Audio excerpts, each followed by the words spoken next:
그냥 해야 될 것 같습니다. 예. 시력이 별로 안 좋아가지고 제가 집에 있는 탁상시계를 가져왔습니다. 예, 시작한 시간과 상관없이 마친 시간은 지키도록 애쓰겠습니다. 기도드리겠습니다. 하나님 아버지, 이 죄 많고 또 문제 많은 세상에서 우리를 구원해 주신 것을 감사합니다. 또 우리를 교회 안에 두셔서 말씀으로 양육하시며 때때로 봉사와 전도의 일들을 맡기시는 것을 감사합니다. 오늘 저녁에도 주님의 말씀을 통해서 주님을 더 알며 주님의 그 크신 사랑을 높이는 찬송하는 시간이 되기를 바라고, 우리 자신이 어떠한 존재인지를 발견함으로 말미암아 이 세상에서 믿음을 지키며 살 수 있게 또 도와주시기를 부탁을 드립니다. 이 시간을 주님께 부탁드립니다. 예수님 이름으로 기도드리옵나이다. 아멘. 아침에 아침이죠. 아침에 외국에 사는 제 아들이 전화를 했어요. 해가지고 한 일주일에 한 번씩 하는데 오늘 왜 했는지 모르겠어요. 해가지고 그 엄마한테 들었는데 무슨 뭐 강의를 하게 됐다면서요. 그러더라고요. 걱정되나 봐요. 그래서 그랬더니 제가 공부할 때 교수님들은, 특히 유능한 교수님들은 책 안 보고 강의를 하시던데 그 말하고 끊었어요. 그래서 지금 와서 어쩌라고 하는 마음을 가지고 이 시간에 왔습니다. 그 유인물 받으셨죠? 2페이지 정도로 제가 정리를 했는데, 긴 글을 쓰면 저도 잘 안 읽게 돼가지고 아마 대부분이 그러실 것 같아가지고 제가 설교할 때 메모하는 식으로 조금 했지만, 또 그렇다고 해서 여기 있는 이야기들을 다 하겠다는 것도 아닙니다. 그냥 개인적으로 보실 때 참고를 많이 하시면 좋겠습니다. 네, 에스더서를 오늘 같이 생각을 하겠습니다. 시간이 2시간이기 때문에 어떤 면에서는 굉장히 짧고, 또 이야기를 시작하려고 그러면 시간이 너무 작죠. 그래서 주님의 도우심을 청하면서 시작을 하겠습니다. 아시는 분은 아시겠지만 제가 러시아에서 선교사로 오랫동안 있었습니다. 오랫동안이란 게 25년을 있었으니까 적게 있었던 게 아니죠.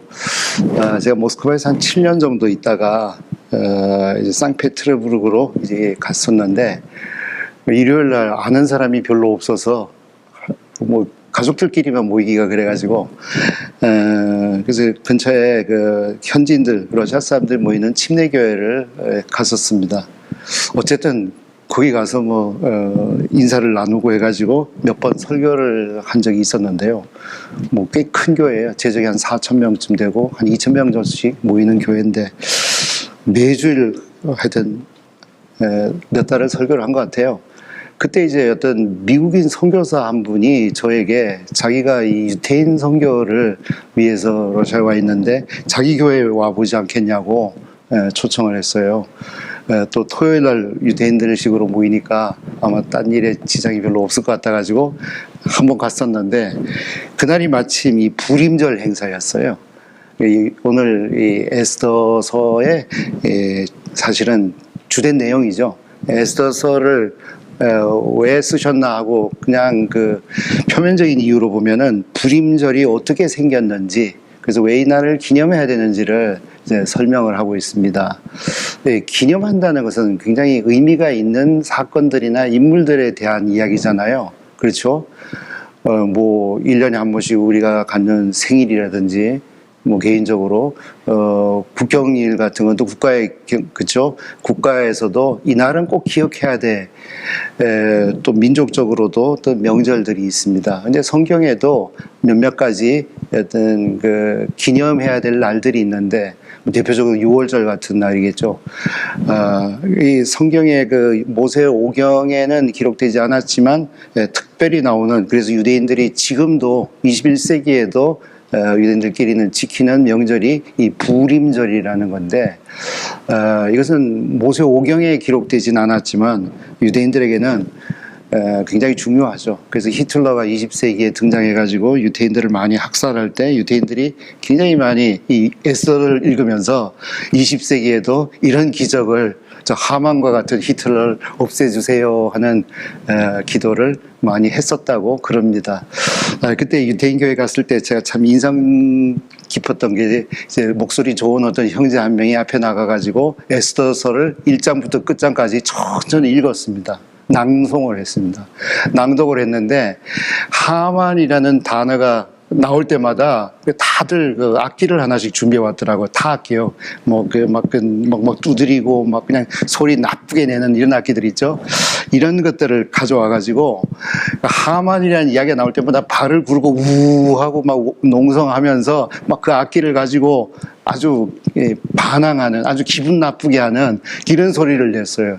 이제 3장을 읽어보면 하만이라는 단어가 거의 매절마다 나옵니다. 그때는 매절마다 우 하고 막 그냥 떠들고 그냥 그런 분위기가 있었는데, 물론 제가 유대인 행사에 별로 가본 적이 없어가지고 그날이 굉장히 인상적이었어요. 그래서 거기 갔다 오고 나서 에스더서를 그냥 내가 알던, 그냥 표면적으로 알던 이런 유대 명절이라고 생각하는 날을 유대인의 입장에서 좀 이렇게 생각해 보면서 굉장히 은혜스러웠던 적이 있습니다. 그러고 나서 이제 제가 이제 담임을 하는 그 교회 한 120, 30명 될 때 유대인이 한 10대 명 있었거든요. 그래서 이분들하고 상당히 좀 정서적으로 가까워지는 이제 그런 계기가 나중에 된 것 같습니다. 성경 순서를 보면 별로 안 좋아하시죠, 외우는 거. 하여튼 이 에스더 앞에 에스라, 느헤미야라는 성경이 있습니다. 에스라, 느헤미야, 에스더 이렇게 되죠. 이 세 권의 성경은 어떤 면에서는 한 세트입니다. 바벨론에서 유대인들이 이제 다시 본토로 유대 땅으로 돌아오게 됐습니다. 뭐 복잡한 이야기를 제가 하려고 하는 게 아니고, 어쨌든 그 바벨론이 망하고 페르시아의 그 첫 번째 왕인 고레스라는 사람이 특별한 정책을 써가지고 각 민족의 다양성을 인정해주고 문화적으로 통치를 하려고 하고, 또 자기 나라로 돌아갈 수 있으면 돌아가라, 이렇게 해서 유대인들이 돌아오게 되는데, 사실 그것은 하나님이 미리 선지자들에게 약속한 것이 고레스를 통해서 이루어진 거죠. 그래서 돌아온 사람들에 관한 기록이 에스라 그리고 느헤미야입니다. 그리고 그 다음에 그 나온 성경, 오늘 우리가 생각하려는 에스더는 돌아올 기회가 있었는데 안 돌아오고 이방 땅에, 옛날 바벨론 땅, 지금은 페르시아 땅에 남아있던 사람들에게 관한 기록입니다. 우리 생각 같으면 어떻습니까? 하나님이 만약에 우리 수준으로 속이 좁다면 이놈의 자식들 돌아가라고 내가 기회를 줬는데도 안 돌아가고 고생 좀 해봐라. 우리 같으면 아마 그랬을 것 같은데, 하나님은 정말 조금 믿음이 부족하다든지 아니면 여러 가지 상황으로 사정이 있어서 돌아가지 못한 사람들, 교회 생활 하다 보면 그럴 때가 있죠. 당연히 저렇게 해야 되는지 그러지 못할 때가 있습니다. 그러한 사람에게도 여전히 자기의 그 은혜를 베푸시고 보호하신다는 이제 그러한 메시지를 우리들에게 애써서는 준다고 생각하고, 오늘 중점적으로 이제 그러한 부분을 좀 생각을 하려고 합니다. 나중에 또 이야기하겠지만, 뒷부분에 이야기하겠지만, 하나님이 세상에 만든 그 기관이 3개가 있습니다. 기관 하니까 굉장히 그냥 거창한 것 같은데, 사실은 가정이 하나님이 만든 최초의 기관이었죠. 최초의 사람 아담 하와를 가정을 만들어서 하나님이 주례를 하시고 그 가정에 대한 정의를 내려줬습니다. 남자가 여자를 떠나가지고 부모를 떠나서 여자와 합하여서 한 가정을 한 몸을 이룰지로다. 요즘에는 이걸 아예 송두리째 뒤흔들려는 이런 현상이 선진국을 중심으로 일어나가지고 참 다시 한번 생각해 봐야 될 건데, 첫 번째 하나님 만든 기관이 가정이고, 두 번째가 교회가 아니고 국가입니다. 국가를 하나님께서 만드셨어요. 그래서 창세기부터 읽어보면 이 국가라는 것이 사람들이 뭐 어떻게 자기들의 이권이나 여러 가지 것들 이익을 위해서 만든 것이 아니라 사실은 그 뒤에 하나님께서 나라들을 만들었죠. 사람들은 점점 하나님을 멀리 떠나서 죄를 짓고 하나님을 거스리는 쪽으로 진행을 했죠. 특히 바벨탑을 쌓은 이후에 아주 그쪽으로 빨리 진행을 했는데 하나님께서 국가라는 걸 만들어 가지고 왕들을 세우고 법률을 제정하고 뭐 그렇게 함으로 말미암아 사람들이 죄를 짓지만 덜 짓게, 그래서 하나님을 거스리지만 덜 거스려서 세상을 빨리 멸망시키지 않고 어느 정도 질서를 유지하는 쪽으로 하나님께서 이 국가를 만드셨다고 성경은 이야기를 합니다. 그래서 성경 여러 군데에서 하나님께서 민족들을 세우시고 그 국가의 경계선도 세우신다는 이러한 표현들이 있습니다.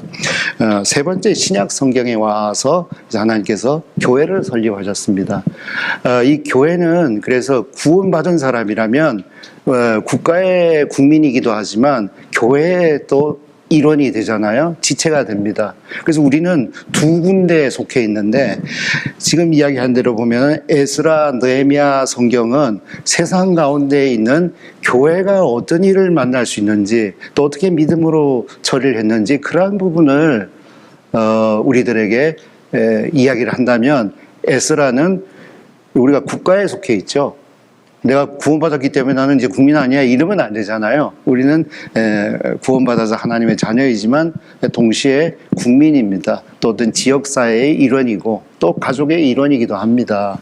그래서 이 국가라는 것을 하나님께서 주셨는데 이 국가에 대해서 우리가 어떤 태도를 취해야 될 거냐 이런 것들도 좀 생각을 해보고자 합니다. 무조건 반대를 해서 될 것도 아니고 무조건 하나 되려고 완전히 그냥 동화가 돼서도 안 되고 정말 성경적으로 그리스도인의 어떤 정체성을 지키면서 어떻게 처신하는 것이 그리스도인다운 것인가 하는 것을 조금 생각을 해 보려고 합니다. 에스더서의 이제 그 불임절이 주된 내용인데 사실 한마디로 이 불임절은 유대인들의 구원에 관한 이야기입니다. 그래서 조금 후에 그 부분을 이야기를 하고 그래서 하나님께서 이런 이스라엘 백성들을 인도하실 때 특히 구원하실 때 하나님께서 이 우연이라는 사건들도 사용하시고 또 어떤 반전도 사용하셔서 내가 사실은 이 역사의 주인공이고 주관자야 하는 것을 이 하나님이라는 단어는 이 성경에 한 번도 나와 있지 않지만 누구든지 이 성경을 자세히 읽어보면은 에스더가 주인공도 아니고 모르드게가 주인공도 아니고 이 성경의 주인공은 하나님이시고 이 성경 말씀 배후에 역사하시는 분이 하나님이시라는 것을 우리가 발견할 수가 있습니다. 그래서 먼저 이제 이 불임절에 관한 생각을 조금 하겠습니다. 에스더 성경은 그렇게 길지 않아서 뭐 빨리 좀 읽으시면 한 30-40분이면 읽으시리라고 생각을 합니다. 또 재밌습니다. 아주 종교적인 이야기도 거의 없고 하나님이란 단어도 없어서 그냥 읽기에도 그렇게 어렵지 않습니다. 1장에는 아하수르 왕이 잔치를 베풀었습니다. 잔치를 180일 베풀고 또 7일 더 베풀고 흥이 나니까 술이 취했겠죠. 아내를 오라 그래가지고 이 아름다운 모양을 자기 신하들에게 보여주려는데 아내가 거절했습니다.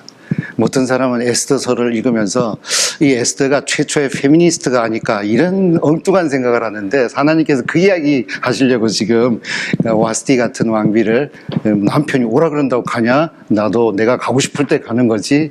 이런 어떤 최초의 페미니스트 같은 이런 소리 하라고 지금 하나님께서 이 성경을 주신 것은 절대로 아니라고 생각을 합니다. 어쨌든 이런 조금 우스운 사건이죠. 왕이 술이 취해가지고 아내를 오라 그랬는데 안 온다고 폐위를 시켜요. 좀 말도 안 되는 사건으로 말미암아 일이 굉장히 꼬입니다. 그래서 결국 폐위당하고 미녀 선발대회처럼 각 그 민족 가운데 예쁜 여자들 다 모여가지고 왕 앞에 한 명씩 가서 하룻밤씩 보내고 에스더가 왕후로 채택이 됩니다. 이것도 참 도덕적으로는 조금은 문제가 있어 보이죠, 그렇죠? 그래가지고 채택 안 되면 어떡할 거예요? 하여튼 그 이야기는 제가 안 하겠습니다만은 영화에 나오는 이야기들이에요. 그런 이야기들은 어쨌든 이게 뭐 우리에게 정말 또 도덕적으로 좋다는 이야기를 에스더가 하는 게 아닙니다. 그런 이야기를 하고 싶은 게 아니에요. 그래서 이제 에스더란 사람이 왕위에 올랐습니다. 아마 이런 일이 없었다면 에스더는 왕궁 근처에도 못 가봤을 그냥 아주 소수민족 유대인이라는 민족의 그냥 부모도 없는 고아였죠. 근데 하나님께서 정말 그 에스더를 특별한 방법으로 그 나라에서 제일 높은 위치에 올려놨습니다. 누군가 연출을 하는 유명한 사람이 그러더라고요. 연극의 1막에서 권총이 보이면 3막에서는 꼭 발사된다고.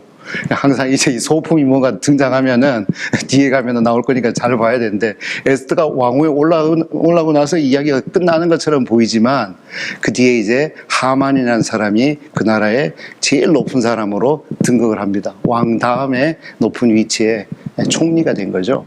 그리고 이 모르드게라는 그 에스더를 그 부모처럼 보살펴 줬던 이 사람이 왕궁의 문지기로 있는데 이 하만에게 절을 해야 되는데 절을 안 한 거예요.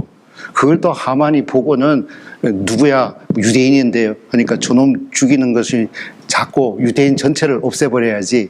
하만이라는 사람이 아각 사람이라 그랬는데, 글쎄요, 이게 참 그것도 좀 이해가 안 가죠. 절을 하지 않았다고 죽이려고 생각하고 그것도 모자라서 그 민족 전체를 없애버린다.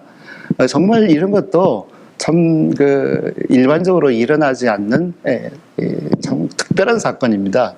이 사무엘상에 보면은 그 사울 왕에게 하나님께서 아말렉 사람을 진멸하라 그랬을 때에 진멸하지 않고 왕도 살려두고 그 좋은 짐승들도 살려뒀다는 이야기하는데, 그 왕을 이야기할 때 아각 사람, 그 왕 아각 사람이라 그래. 그 사람이 이 아각 사람이에요. 그러니까 아마 이 아말렉 족속하고 관련된 사람인 것 같아요. 하만이라는 사람이. 어쨌든 이 유대인들하고 이 원수지간의 역사 악연이 있는 거죠. 어쨌든 저놈이 나한테 절을 놨는데 유대인이야? 하고는 아예 그냥 민족의 복수를 그냥 이참에 했던 것 같습니다.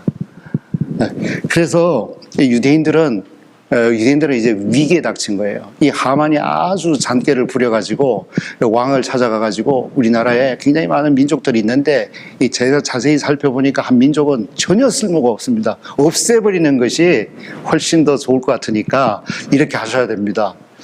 그러면서 내가 이 일을 위해서 굉장히 많은 사비를 내겠다고 했습니다. 왕은 그것을 굉장히 충성스럽게 봐가지고 그렇게 하라면서 인장반지를 빼서 하만에게 줬습니다. 인장반지는 옥새야, 그죠? 네 마음대로 법을 만들어서 도장을 찍어서 반포를 하라 그랬습니다. 그래서 자, 우리 한 군데 찾겠습니다. 에스더서 3장 중요한 이야기니까요, 좀 찾겠습니다. 12절 말씀, 첫 번째 조서.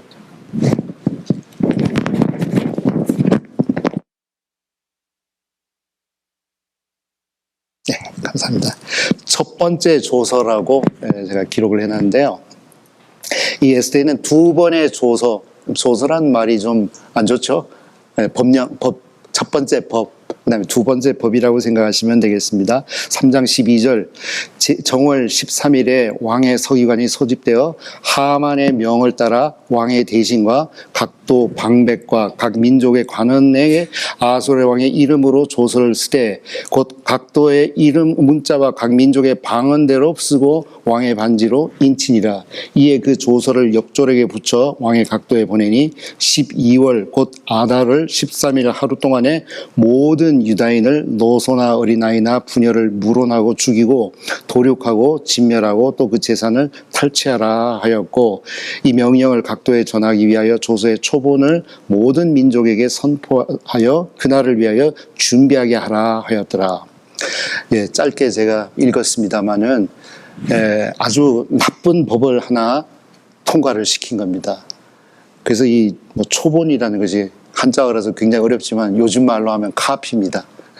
카피를 각 민족 방언으로 만들어서 돌렸다는 건데, 내용이 뭡니까? 13절에 12월 곧 아달월 13일에 12월 13일에 하루 동안에 모든 유다인을 뭐 남녀노소 할 것 없이 전부 다 죽이라고 해도 참 끔찍한데 죽이고 도륙하고 진멸하고 다 같은 말이죠.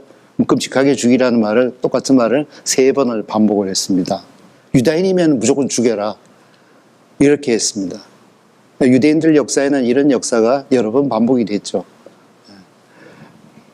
그래서 이게 이제 이게 1월 13일에 1월 13일에 이 법을 반포를 했는데 이 법을 시행하는 날은 12월 13일이라고 정했습니다.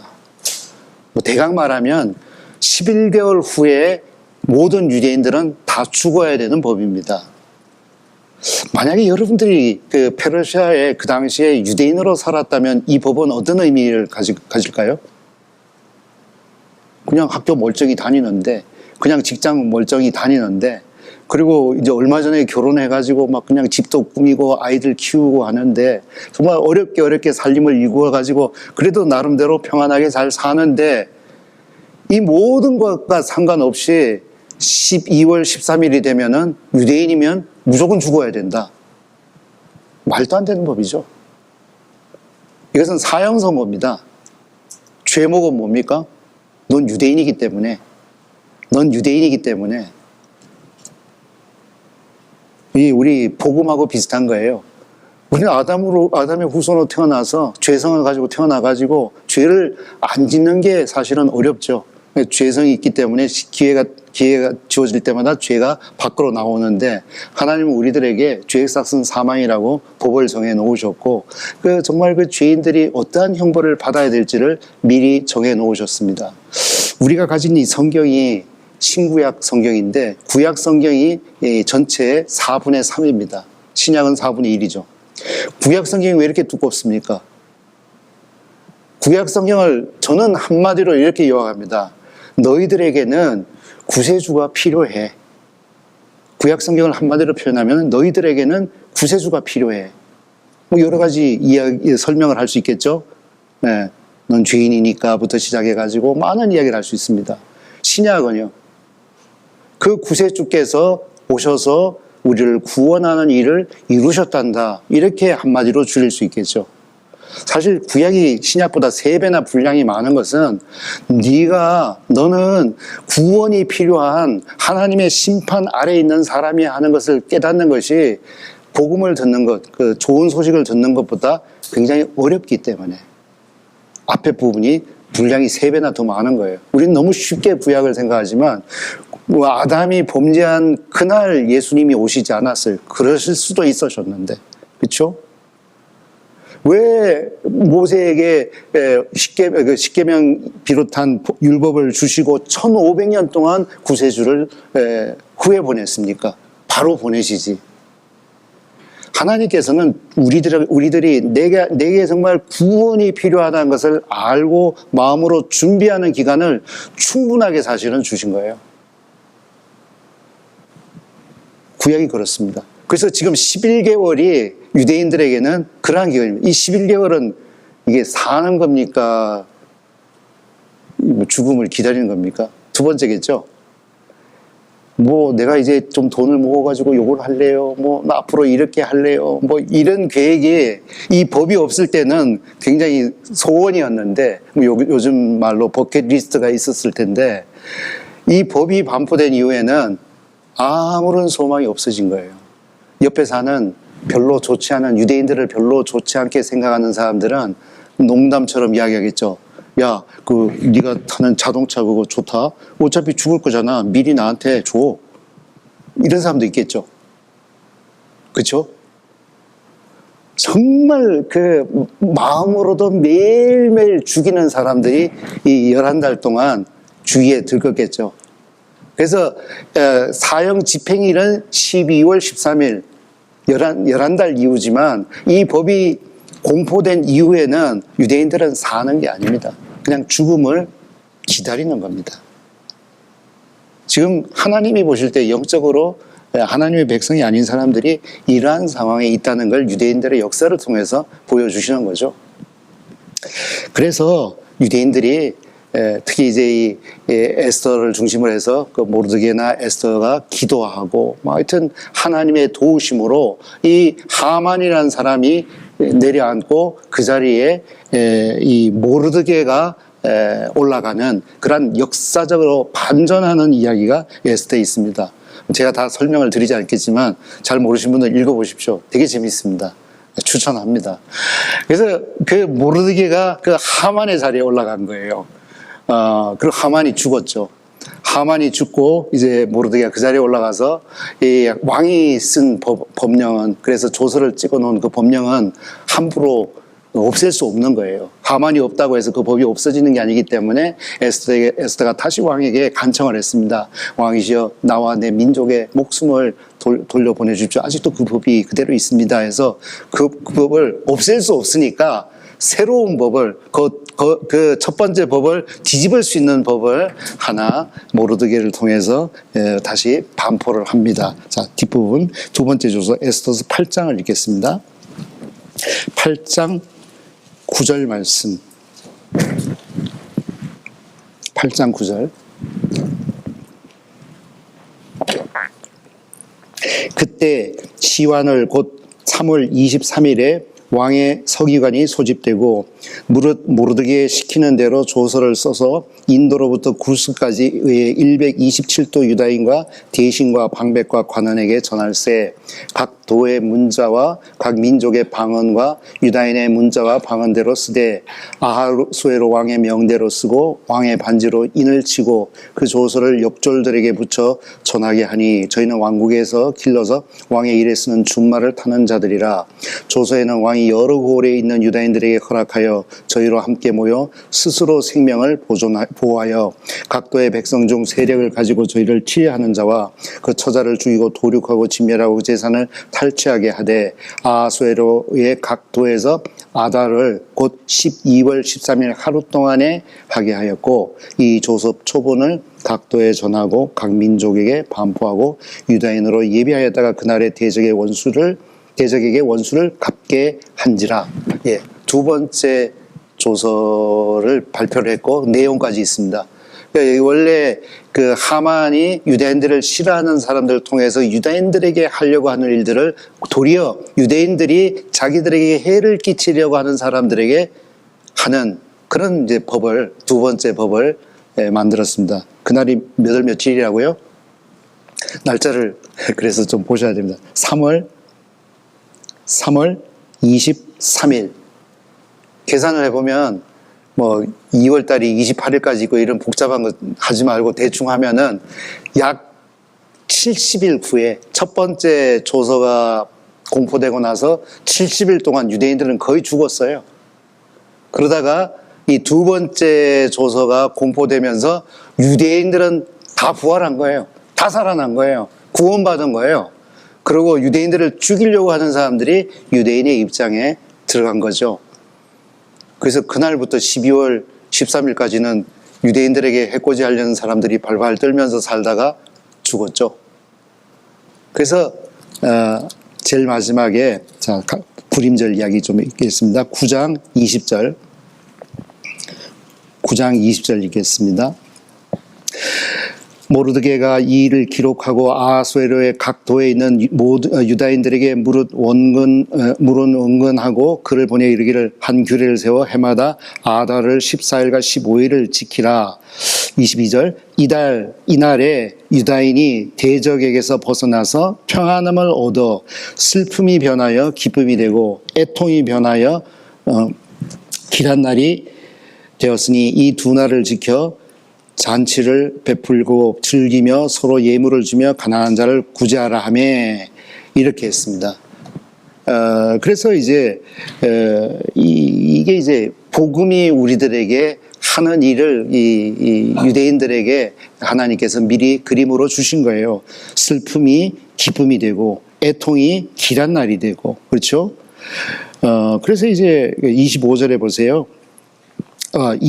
26절 보세요. 26절에 보시면 무리가 부르의 이름을 조차 이 두 날을 부림이라 하고 그 이제 하만이라는 사람이 유대인을 죽이는데 언제 죽일까 하다가 이제 그 제비를 뽑아서 달과 날짜를 정했습니다. 그래서 이 원래 히브리 말에 이 부르란 말이 제비 뽑다, 제비란 뜻이에요. 예. 그래서 이 부림이라는 것은 이제 그 부르에서 나온 말입니다. 부림절, 제비 뽑은 날, 이런 말이죠. 예, 그래서 이제 그때부터 역사적으로 이 부림절을 지켜서 해마다 서로 기뻐하고 음식을 나누고 선물을 주고 하는 전통이 지금 21세기까지도 유대인들의 모임에는 아직도 남아 있습니다. 이건 에스더서에만 있는 기록이죠. 어쨌든 하나님께서 유대인들을 특히 이제 바벨론의 포로로 잡혀갔다가 페르시아가 되면서 고국으로 돌아올 수 있었는데 돌아오지 못하고 외국의 옛날 바벨론 땅, 페르시아 땅에 남았던 유대인들에 대해서 내가 너희들도 버리지 않고 여전히 보호하고 또 구원의 역사를 베풀겠다, 은혜를 베풀겠다는 이러한 약속을 하나님께서 주시죠. 그래서 이제 이런 부분을 통해서 이제 우리에게도 좀 생각을 해보려고 합니다. 제가 메모해 놓은 거에 보면은 이제 성경적 역사관이라고 3번에 붙여놨는데요. 뭐 어려운 용어니까 뭐 용어는 잘 이해를 안 하셔도 될 것 같습니다. 설명을 좀 드릴게요. 역사라는 것이 이제 과거, 현재, 미래가 있는데 우리가 역사관이 있다 이런 어려운 이야기를 듣는 것은 이제 그 내용이 이 사람은 과거에 있던 사건을 잘 이해해서 현재에 잘 활용하는 사람이고 또 현재에 있는 일들을 과거랑 연결하면서 이렇기 때문에 앞으로 미래에는 이럴 수 있다는 것을 예측하는 이제 이런 사람을 가지고 역사관이 있는 사람이라고 하잖아요. 사실 과거, 현재, 미래는 이거 서로 연결돼 있죠. 예, 연결돼 있습니다. 그래서 이 그리스도인들은 미리 또 미래를 하나님께서 보여주신 부분들이 있기 때문에 그 미래까지 보면서 또 현재를 거꾸로 또 삽니다. 참 이 그리스도인의 위치가 굉장히 독특하죠. 그래서 보통 사람들은 미래를 예측만 하지만 우리는 확실한 미래를 가지고 그렇게 될 것 같기 때문에 그렇게 되기 때문에 우리는 이렇게 사는 것이 옳아 하는 이런 태도를 갖고 사는 것이 그리스도인입니다. 그래서 이제 이 전도서 3장 1절 우리가 잘 아는 말씀인데 천하의 범사에 기한이 있고 모든 목적이 이룰 때가 있나니 그랬습니다. 그래서 하나님께서 역사 속에 뭔가를 이루려고 하시는 목적이 있다고 성경은 이야기를 합니다. 그런 면에서 기독교적인 역사와는 직선적이란 말입니다. 직선이란 것은 시작한 점이 있고 과정이 있고 중간에 과정이 있고 결국은 마지막까지 간다는 이야기죠. 그래서 하나님께서 우리 역사의 시작을 창조로부터 시작하셨습니다. 창조는 그런 면에 있어도 우리 역사의 시작이죠. 그래서 죄가 들어오고 여러 가지 일들이 있었지만 결국은 중간에 구원자 예수님을 보내셨고 복음을 전하시고 결국은 주님이 다시 재림하셔서 세상을 심판하시고 영원한 그 나라로 우리를 데려가시고 믿지 않는 자들을 영원히 심판하신다는 이것이 아예 하나님이 정해놓은 역사입니다. 동양의 많은 민족들은 이런 직선적 역사관이 아니고 좀 원형이라 그러나요? 윤회 같은 거. 제가 오래전에 봤던 영화 중에 좋아한다기보다 좀 재밌게 봤던 영화가 봄, 여름, 가을, 겨울 그리고 또 봄. 김기덕 감독께서 만드신 어떤 불교 영화죠. 상당히 재밌습니다. 어떤 동자승이 와가지고 어릴 때 이렇게 해가지고 자라가지고 청년 얘가 사랑을 하고 도망갔다가 다시 돌아왔네 어쩌고저쩌고 하고 또 늙고 그래가지고 그 할아버지 스님은 돌아가시고 다시 또 동자승이 와가지고 또 그 일을 반복하고 이런 그 불교적인 가르침을 영화에 담으려고 애쓰신 것 같습니다. 그 동양의 어떤 윤회라든지 특히 이제 불교 안에 힌두교 안에 보면은 모든 것이 그냥 반복된다. 생로 병사 그리고 또 이 내 생명이 또 딴 데 가서 또 나타나고 이런 게 계속 반복된다는 이런 그 역사관이 있습니다. 이것은 성경적이지는 않죠. 성경은 그렇게 말하지 않습니다. 거기는 목적이 없습니다. 반복되는 것에는. 성경은 목적이 있다는 것은 역사가 한쪽 방향으로 가서 결국은 그 목적을 이루는 순간이 온다는 것입니다. 그래서 성경은 주님께서 오시면은 세상을 심판하시죠. 그리고 영벌을 받을 사람이 있고 영생을 얻을 사람들이 있는 것으로 나뉘어져서 일단 우리의 그 세상에서의 역사가 일단락나고 영원한 세계가 시작되는 것이 성경이 우리들에게 보여주는 역사관입니다. 그래서 그 다음에 이제 하나님께서 역사를 그냥 계획만 하신 게 아니고 그 역사를 계획하신 대로 뒤에서 무대 뒤에서 하시듯이 통치하시는 분, 역사의 통치자라는 표현을 많이 들으시죠. 그러한 부분이 있습니다.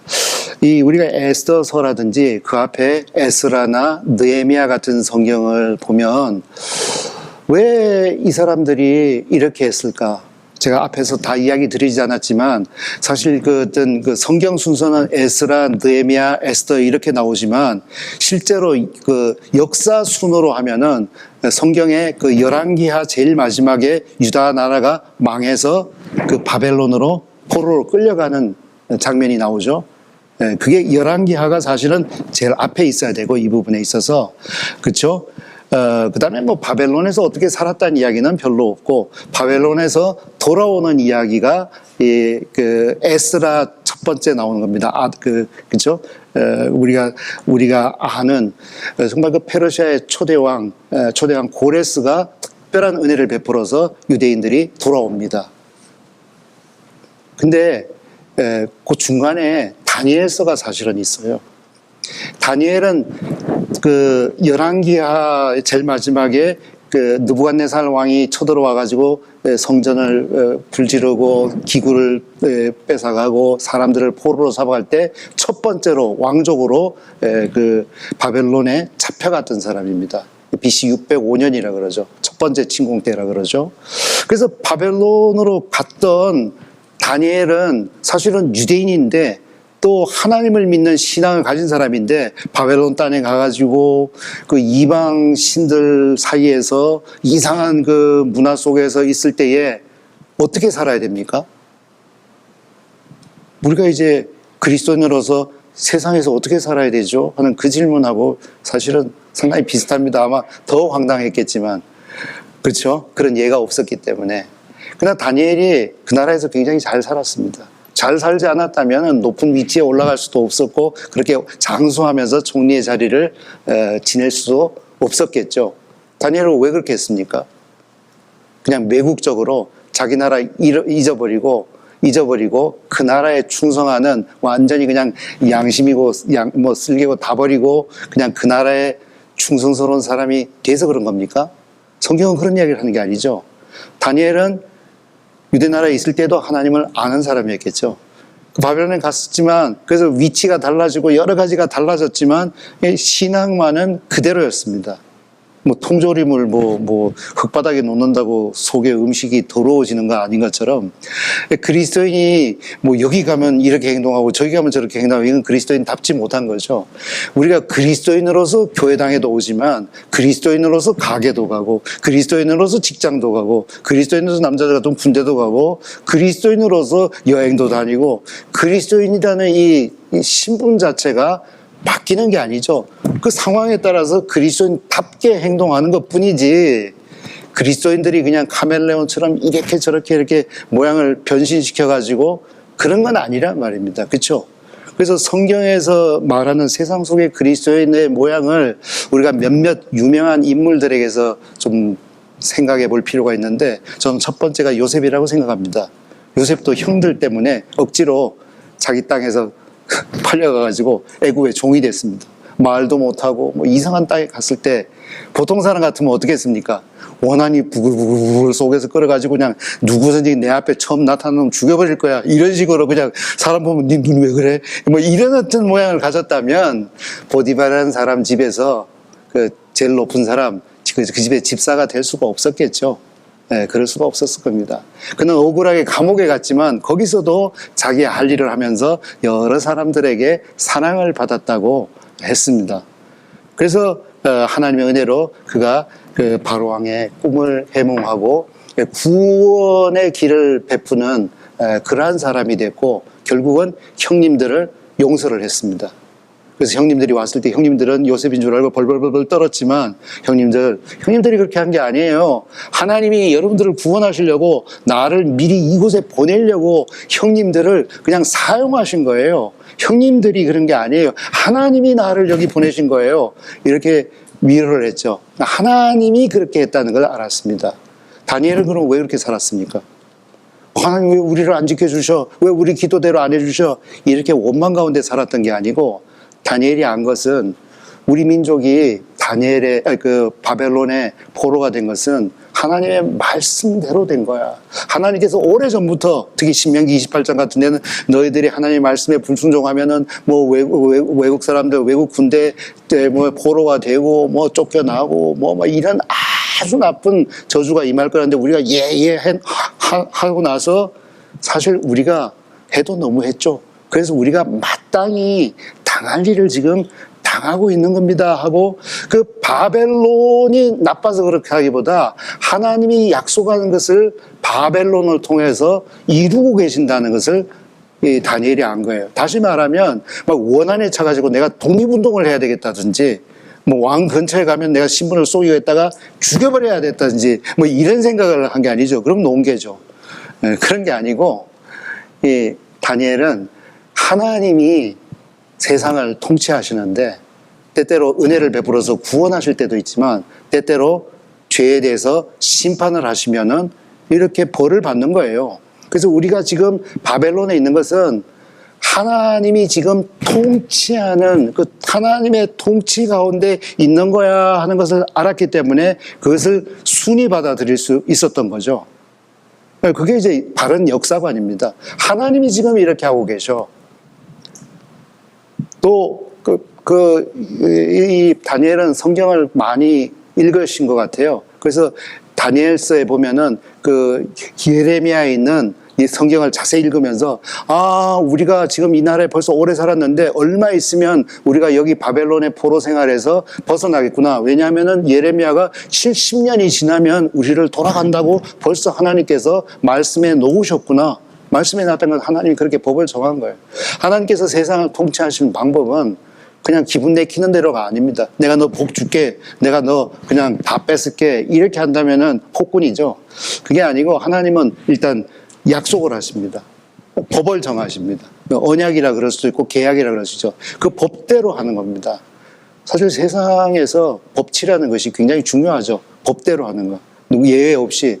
그게 잘 안 돼서 문제지만, 하나님께서는 어떤 일을 하실 때 항상 먼저 말씀을 하시고 그 말씀대로 하시는데, 다니엘이 안 것은 하나님의 말씀대로 우리에게 이 일이 닥쳤다는 것이기 때문에, 또 얼마 있으면 우리가 여기서 벗어나려는 것도 알고, 예레미야는 다음 이야기도 했습니다. 너희들이 그래서 바벨론 땅에 가거든 그냥 벗어나려고 하고 이렇게 독립운동 하려고 하지 말고, 그 나라 가거든 장가가고 시집가서 자식들을 낳고 또 집도 짓고 여러 가지 토도나무도 심고, 또 그 나라의 평안을 위해서, 그 나라라는 게 자기들을 잡아간 바벨론이죠. 그 나라의 평안을 위해서도 기도하라. 내가 이제 결국은 70년 지나면 돌려보낼 것이다. 이렇게 말씀하셨어요. 그래서 정말 그 말씀대로 말씀을 믿었기 때문에 다니엘이 그 나라에 순응하면서 산 거예요. 그렇지만 그 나라에 그 신상에 절한다든지 그 나라 사람처럼 돼가지고 하나님을 잊어버린다든지, 이건 다른 이야기란 말입니다. 이것은 이제 정체성을 잃어버린 건데, 그 자기의 정체성, 하나님을 믿는 사람이라는 정체성을 지키면서 그 나라에 살지만, 누구보다 그 나라를 사랑하고 유익을 주는 사람이지만 그 나라 사람처럼 되지는 않았죠. 하나님을 잊어버리는 않죠. 이제 이런 부분, 이제 이게 순서로 보면은 에스라가 있고, 그래 에스라 시대의 일부가 돌아옵니다. 그 앞에, 사실은 에스라 앞에 다니엘서가 있는 거예요. 무슨 말, 열왕기 하 제일 마지막에 유다 나라가 망하고 느부갓네살이 유다 나라 사람들을 끌고 갈 때 그 다음 이야기가 사실은 다니엘서 이야기입니다. 그 역사 순으로 보면은 그렇게 배열을 해야 돼요. 역사 순은. 다니엘서는 바로 그 뒷이야기죠. 소년으로 잡혀갔으니까. 그러고 이제 한 백몇십 년 지나서 페르시아 왕국에, 이제 페르시아는 사실은 아까 말했던 바벨론에 포로된 이후에 70년 후에 페르시아가 바벨론을 정복했잖아요. 고레스 왕이 바벨론 정복했는데, 그 바벨론의 네 번째 왕이 오늘 이 에스더서에 나오는 아하수에로 왕입니다. 에스더의 남편 된 아하수에로 왕인데, 그러니까 바벨론으로 잡혀간 지 한 백몇십 년 지났을 것이고, 이 다니엘이 총리로서 바벨론의 총리로 있었고 또 페르시아의 총리로까지 있었기 때문에 70년 가까이 되는 시간을 총리로 있었기 때문에 이 바벨론이나 페르시아에서는 다니엘 모르는 사람 없었겠죠. 굉장히 유명해요. 총리들 보통 몇 년밖에 안 하는데 그렇게 오래 했으니까. 그래서 유다인들이, 유명한 사람들이 굉장히 많이 나왔을 겁니다. 관리들도요. 그리고 유다인들에 대해서 다 알게 됐기 때문에 이 페르시아에 남았지만 유다인들에 대해서 좋게 생각하는 사람들, 하나님을 아는 사람들도 굉장히 많았다고 우리가 추측해 볼 수가 있습니다. 그래서 모르드게나 에스더가 어떻게 이렇게 행동할 수 있었을까? 이것은 다니엘의 영향이라고 저는 감히 주장을 합니다. 다니엘이 했던 것처럼 그 백몇십 년 전의 이야기, 100년 전의 이야기지만 우리도 하나님이 우리 민족의 죄를 심판하셔서 이 땅에 왔는데, 또 우리는 돌아갈 기회가 있었는데도 돌아가지 않고 이 땅에 형편상 남았는데, 하지만 하나님은 우리와 함께 하시면서 여러 가지 그 약속하신 것들을 이루실 거죠. 약속대로 통치하시는 거죠. 뭐 바벨론 왕이나 페르시아 왕이 세상을 통치하는 것 같지만 그 뒤에 진짜 왕은 하나님이시잖아요 하는 이러한 믿음을 가진 사람들이 사실은 믿음의 사람들, 그리스도인이죠.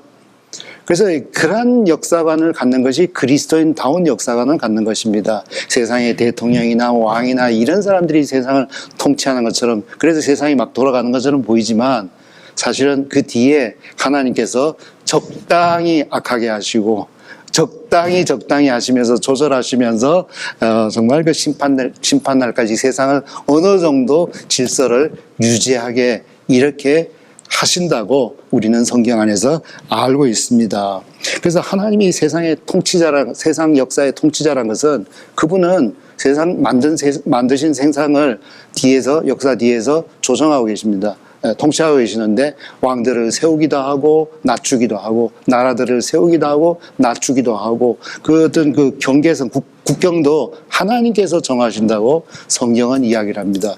왜 이런 일이 일어났을까 하지만 크게는 하나님께서 뭔가 큰 그림 속에 이런 부분을 하나 끼워 넣으신 거야. 마치 그 모자이크 속에 작은 조각들이 하나하나가 어떤 의미가 없는 것처럼 보이지만 큰 그림의 한 부분이라 생각하면서 이러한 일들이 결국은 하나님의 목적을 향해서 나가는데 한 조각이 될 거야. 이런 어떤 역사관을 가진 것이 그리스도인이라고 그렇게 믿습니다. 그래서 페르시아에 살던 에스더는 아마 다니엘의 영향을 굉장히 많이 받았을 것 같습니다. 그래서 뭐 평범한 여자가 왕후가 됐습니다. 뭐 더 이상 높아질 수 없는 자리에까지 올라갔어요. 뭐 대한민국에 뭐 옛날에 있던 조선이나 고려의 그 뭐 어떤 집안에서 왕비가 하나 나도 정말 보통 일이 아닌데, 이 페르시아는 사실은 제국입니다. 이런 대한민국, 이 조선 같은 나라 뭐 한 100개 이상 되는 걸 합쳐놓은 이 정도 큰 나라잖아요. 그러한 나라의 왕후가 되었다는 것은 정말 그 최고의 어떤 영화에 오른 거죠. 영광스러운 자리에 올랐는데, 그때에 자기 민족이 다 죽게 됐을 때에 그냥 가만히, 자기가 유대인인 걸 아무도 모르니까, 모르게만 이렇게 쉬 하면은 아무도 모르니까 그냥 신분 숨기고 살까? 저는 그렇게 유혹을 받았을 것 같지는 않습니다. 그렇게 사는 사람들도 그리스도인들 가운데 가끔씩 있긴 하지만 그러지는 않았을 것 같습니다. 도리어 모르드게가 네가 왕후의 자리를 얻은 것이 이때를 위함이 아니겠냐 하고, 정말 그 가장 귀한 것이지만 더 귀한 것을 위해서 한번 목숨을 내놓을 준비를 해라. 이렇게 해서 사실은 위대한 역사가 시작이 되고, 그러한 것들을 보시고 하나님께서 일을 하십니다. 밤에 왕이 잠이 안 오면 어떻게 해야 됩니까?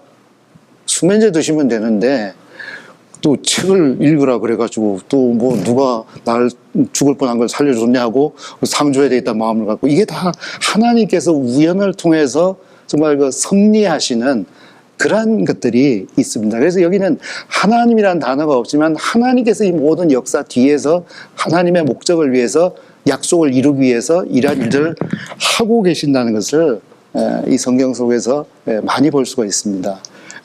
개인적으로 그렇게 읽으시면은 굉장히 좋겠습니다. 그래서 세상에 뭐 그 바벨 그 느부갓네살 왕이 봤던 신상을 통해서 하나님께서 앞으로 역사가 이렇게 전개될 거다고 예언을 하셨잖아요. 예. 뭐 그것은 이제 그 뭐 바벨론이라든지 페르시아라든지 그다음에 그리스, 그다음에 로마, 뭐 그다음에 그리스도의 왕국, 이까지 역사 전체를 아우르는 그런 예언을 하셨는데 로마까지가 지나갔습니다. 그리고 이제 마지막 왕국, 그리스도의 왕국이 남았다고 우리는 하는데, 이렇게 말씀을 하시고 이렇게 이루실 수 있는 분은 하나님이시죠. 그렇죠? 만약에 여기 계신 어떤 형제님 생일에 뭐 누굴 좀 초청하고 싶어요? 대답하기 전에 제가 뭐 미국 대통령하고 러시아 대통령하고 영국 왕하고 뭐 프랑스 대통령하고 뭐 한 명 더 초청해 드려요? 유엔 사무총장하고 뭐 저도 가죠. 뭐 이렇게 해가지고 하면은 농담이겠지만 진짜 그분들이 오면은 제가 대단한 사람이죠. 그렇게 할 수 있는 사람이 있습니까? 미국 대통령이라고 해도 다 안 가요. 하나님께서 내가 세상을 이런 식으로 만들 거야 하고 그대로 하셨단 말입니다. 나머지 하나 남은 것도 그렇게 하시리라고 믿는 것이 우리들의 믿음입니다.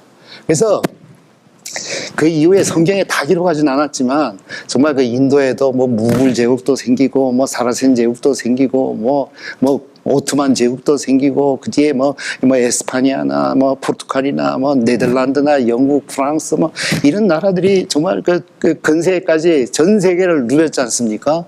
그리고 중국도 뭐 옛날 진나라 한나라부터 있었죠. 그렇죠?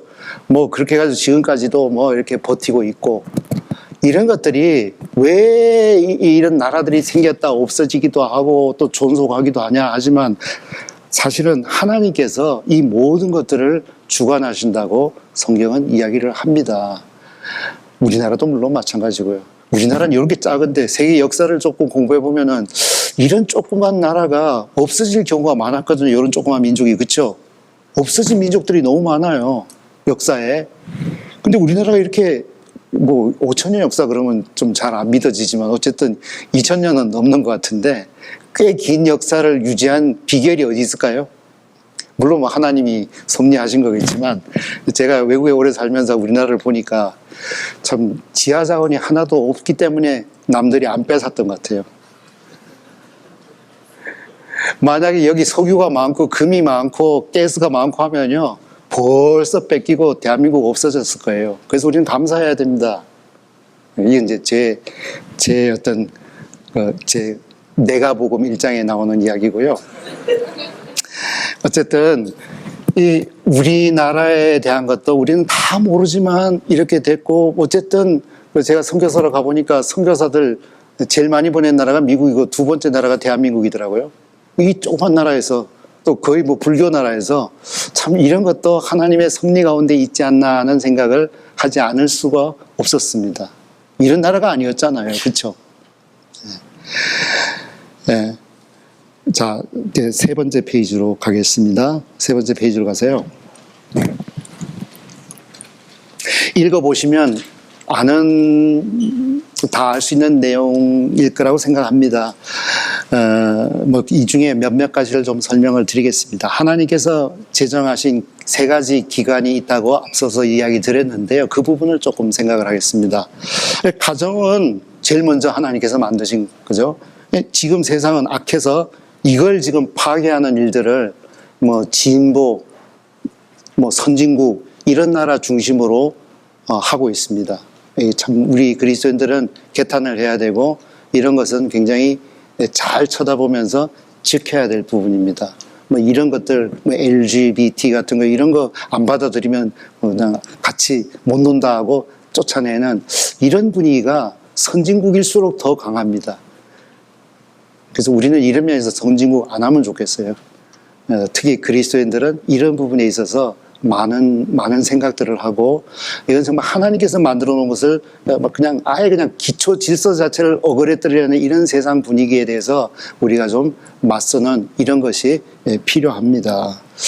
그래서 가정은 하나님이 만드신 규례이지 사람들이 어떻게 살다 보니까 어떻게 하다 보니까 된 게 아니라고 성경은 이야기를 합니다. 네.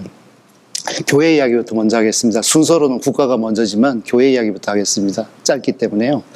교회도 이제 하나님께서 만든 기관인데, 사실 이 국가라는 것은 천지 창조를 하고 나서 이 자연 만물, 그다음에 세상의 어떤 여러 가지 복지 혜택이라든지 안전이라든지 이런 것들을 감당하는 기능을 하게 하려고 국가를 만드신 거고, 이 교회는 영적인 기능을 담당하게 하려고 하나님께서 만든 거죠. 그러니까 교회와 국가는 둘 다 하나님이 만든 기관인데 그 기능이 다릅니다. 교회는 뭐라고요? 사람들에게 복음을 전해서 구원하는, 그 다음에 구원받은 사람들을 양육해서 하나님의 일꾼으로 만드는, 하나님의 영광을 돌리는 이런 영적인 기능을 하는 것이고, 국가는요, 하나님이 만들어 놓은 자연, 또 하나님이 지으신 사람들, 이 사람들이 더 행복하게, 더 즐겁게, 자연도 지키게, 질서를 유지하게, 죄를 덜 짓게, 이런 어떤 하나님이 하시는 일들, 이런 일들을 하는 겁니다. 한 구절 읽겠습니다. 마태복음 5장 45절. 하나님이 그 해를, 그죠? 해를 악인과 선인에게 비치게 하시며 비를 의로운 자와 불의한 자에게 내리십니다. 이것을 조금 어려운 신학적인 용어로는 일반 은총이라 그럽니다. 일반적, 모든 사람에게, 일반이라는 게 제너럴, 모든 사람에게 주시는 은총. 이것은 구원받은 사람, 안 받은 사람에게 해당사항 없는, 모든 사람에게 해당되는 거예요. 이것은 하나님이 세상에 국가를 주시고, 이 사람들에게 이런 혜택을 주시는데, 이런 것들을 골고루 주는 거죠. 그래서 국가에서 비가 많이 올 때, 마을 때 홍수 나지 않게 하려고 댐도 만들고, 그렇죠? 또 가물 때는 댐을 열어가지고 또 농사를 짓게도 하고, 뭐 여러 가지 이런 것들을 하나님께서 지혜를 주시고 그렇게 하시는 걸로 우리는 그렇게 성경에서 알고 있습니다. 예. 그리고 민족들의 경계를 정하신 분도 하나님이십니다. 그래서 우리가 역사를 보고 뉴스를 보면서 하나님께서 지금 이러한 일들을 하고 계신다는 것을 알 수가 있습니다.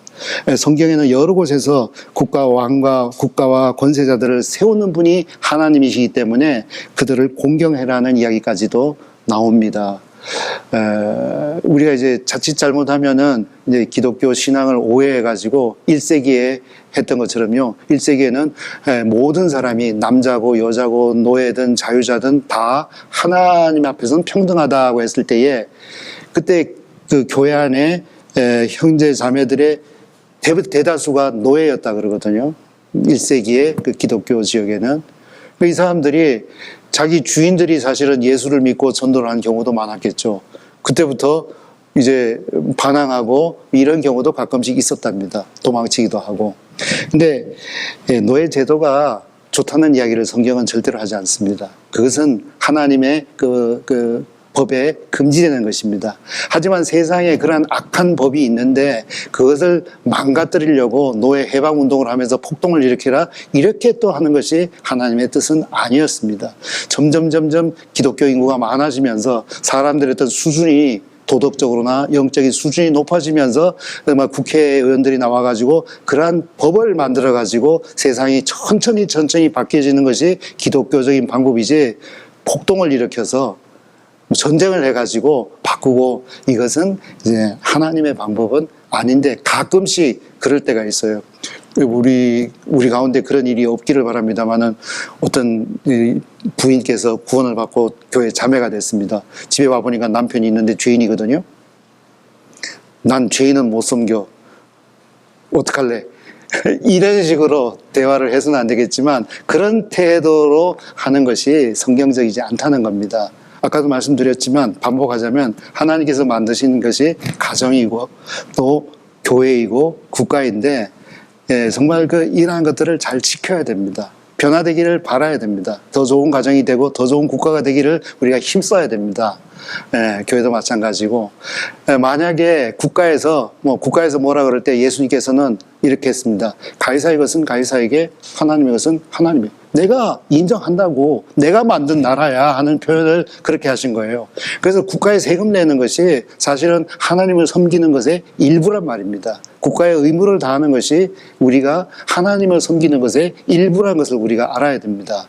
하지만 어느 순간에 가이사가 하나님이야, 나를 섬겨, 이럴 때는 거부해야 되죠.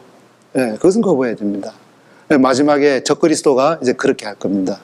적그리스도가 내가 세상에 평화를 갖다 줬잖아, 좋은 사람이지, 이렇게 하다가 내가 하나님이니까 나를 섬겨 하는 그 순간이 올 겁니다. 마치 느부갓네살 왕이 자기에게 절하라 했을 때에, 신이라고 신상에게 절하라 했을 때에 다니엘은 그때까지 충성스러운 신하였지만 이건 안 돼요 하고 거부했듯이, 우리가 이제 그 정도 선은 가지고 있어야 됩니다. 그래서 우리가 그 선을 잘 가지고 있어야지, 그렇지 않으면은 뭐 들이받지 않아도 될 부분을 들이받으면서 쓸데없이 고생을 많이 하는 수도 있습니다.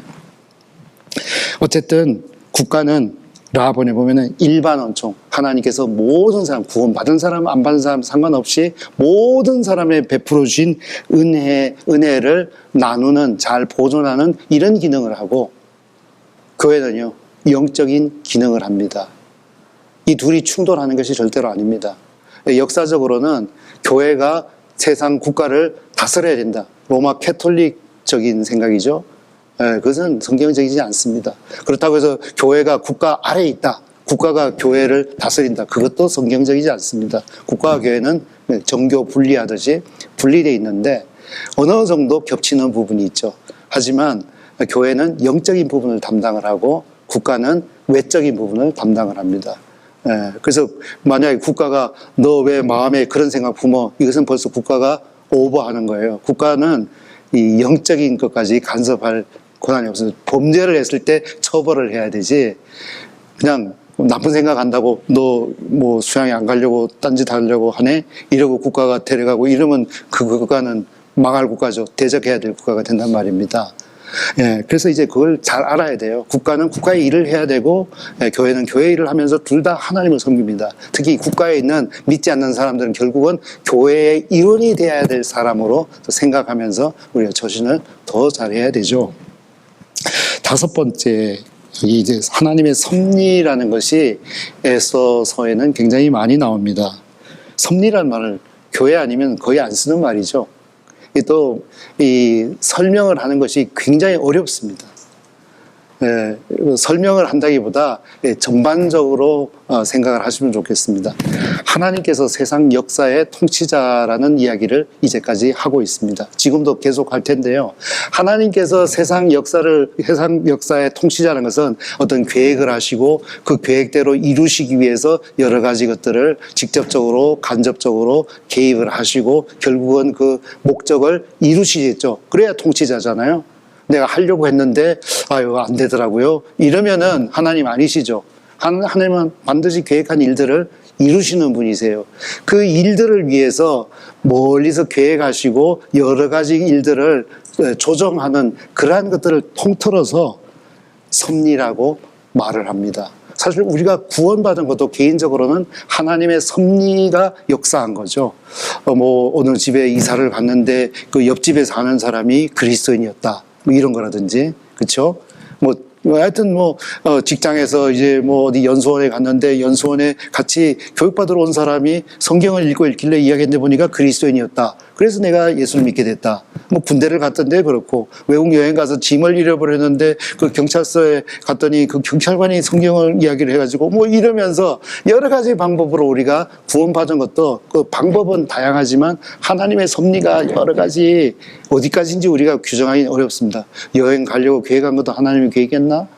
이런 생각까지 하면은 엄청 복잡해지는데 이걸 다 할 수는 없지만 하나님께서 섭리하셔서 그러한 일들을 하고 계신다는 것을 우리가 점점 알게 됩니다. 그래서 로마서 8장 28절은 찾아보겠습니다. 로마서 8장 28절.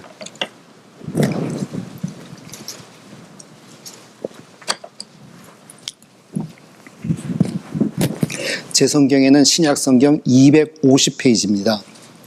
신약성경 250페이지 로마서 8장 28절 같이 읽겠습니다.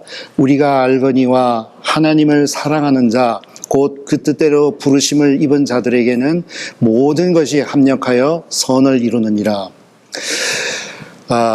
성경을 이제 읽을 때 사실 이렇게 한 절씩 읽는 것은 별로 좋은 방법이 아니죠. 뭐 설교 시간이니까 이렇게 빼서 읽지만 사실은 통째로 읽어야 됩니다. 로마서 8장 전체를 읽는다든지 아니면 5, 6, 7, 8장 이렇게 한 단락을 그냥 전체로 다 읽다든지 로마서 전체를 한꺼번에 읽는다든지 이런 식으로 읽으면서 그 전체적인 맥락 속에서 한 절을 이해하는 것이 굉장히 안전하고 좋습니다. 시간 관계상 제가 앞뒤 부분 다 자르고 28절만 같이 읽다고 했는데요. 이것은 이제 섭리를 이야기를 합니다. 앞뒤 부분과 사실은 연결되는 거죠. 28절에 원래 아마 영한 대형 성경을 보신 분들은 and하고 접속사가 있는데 한국말에는 접속사가 빠져 있어서 그렇습니다만은 같은 이야기를 하고 있단 말입니다. 여러 가지인데 이제 그 이야기를 하는데 하나님을 사랑하는 자 곧 그 뜻대로 부르심을 입은 자들에게는 모든 것이 합력하여 선을. 하나님을 사랑하는 자 하면은 여러분 양심이 뭐라 그럽니까? 넌 하나님 별로 사랑 안 하잖아. 그러니까 이 말씀은 너에게 해당 사항이 별로 없잖아. 이런 정죄를 하시나요? 그럴까봐 하나님께서 곧 그 뜻대로 부르심을 입은 자라고 설명을 하고 계세요. 그 뜻대로 부르심을 입은 자, 부르심이라는 것은 복음으로 우리를 부르셨다는 이야기이기 때문에 구원받은 사람이란 거죠. 복음으로 너를 부르셨냐? 그러면 너는 사실은 하나님을 사랑하는 거다.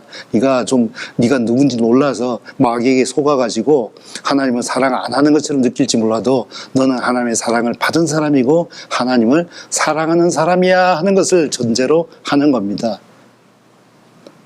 그 사람들에게는 어떤 일이 있다고요? 모든 것이 합력하여 선을 이루니라. 로마서 8장 뒷부분 읽어보면은 여러 가지 좋지 않은 상황들이 나오는데 이런 것에서 하나님께서 이런 하나님의 사랑에서 우리를 끊을 수가 없다는 결론을 내리는데요. 모든 것이 합력하여 선을 이루니라. 이 모든 것 속에는 좋은 일만 있는 게 절대로 아니겠죠.